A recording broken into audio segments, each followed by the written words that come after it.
Well, hello everyone, my name is Zachary O'Shea, and this is Box of Teeth. Here in the month of March, we're covering a specific antagonist that you can use for a horror-themed Dungeons & Dragons campaign, along with their minions, and we're going to cover another one of those minions right now. As a reminder this month, we're covering La Contessa. She's a combination of Dracula and Van Helsing that is rolled all into a noblewoman whose country was ravaged by vampires and family were slain by them. She is also an alchemical genius, and she transformed herself into an undead monstrosity of a scientific nature so she could continue the hunt against her hated foes.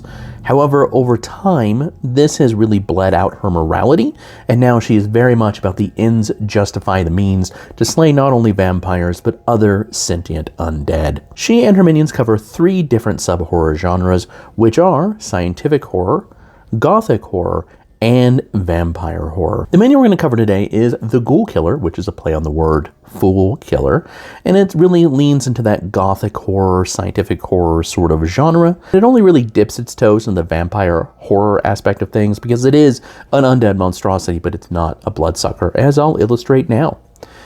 Extravagant and patchwork, the Ghoulkiller is garbed in a garish cloak, mask, and floppy hat to obfuscate its gaunt physique. One might mistake it for a grave-born horror given the pale to the point of translucency skin, the sunken boiled fish eyes, and its stooped posture. While undead, however, the Ghoulkiller was reanimated by alchemical means and hunts naturally occurring undead with gusto.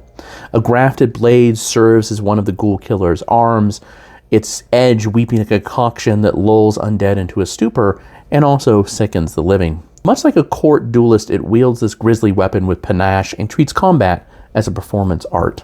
First Ghoulkiller was crafted from the remains of one of La Contessa's close allies in her initial war against the undead. This is back when she still had a soul and some morality. Her poor friend loved to take chances with a flair for the dramatic, but flair means very little against the clutch of ghouls. This duelist was torn limb from limb while paralyzed by their touch.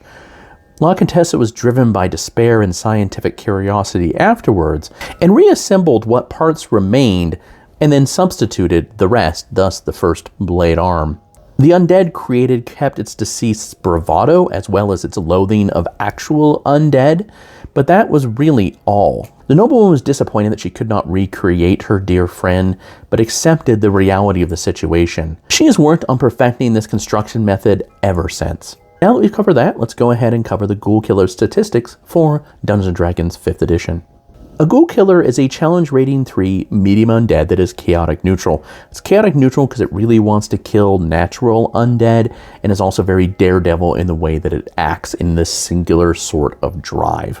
It does have a decent armor class, some okay hit points, has a plethora of skills, it's resistant to necrotic damage, immune to poison, and like many of La Contessa's minions, it is immune to a variety of conditions so it can better combat the undead. It is a peerless acrobat, so as long as it's moved at least 15 feet, it can then long jump or high jump an additional 15 feet up to its full movement value. It does have decapitating blow, so anytime its sword arm attack stuns a creature, which we'll cover in a moment, it can use its bonus action to make another sword arm attack against that creature and deal additional damage. It also has the ability to sense natural undead or even scientific undead around it in a 30-foot radius. Let's circle back to that sword arm. It does have multi-attack, so it can attack twice with it. It does a decent amount of damage for a challenge rating 3 creature. In addition, a creature must succeed on a constitution save when it's hit. If it's undead and fails that save, it's stunned. If it is living and it fails that save, then it's poisoned until the end of its next turn.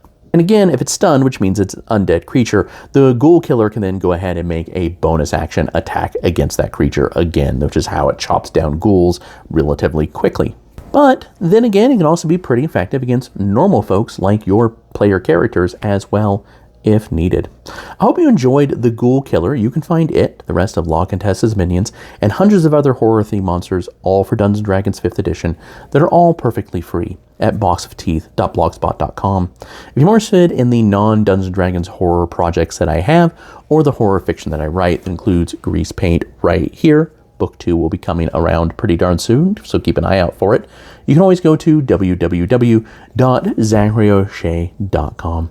As always, I really do appreciate your time and your attention, so very much. Today's been a bit of a rough day on the other side of the camera, but I appreciate that I get to spend a few minutes with all of you. Have a wonderful afternoon.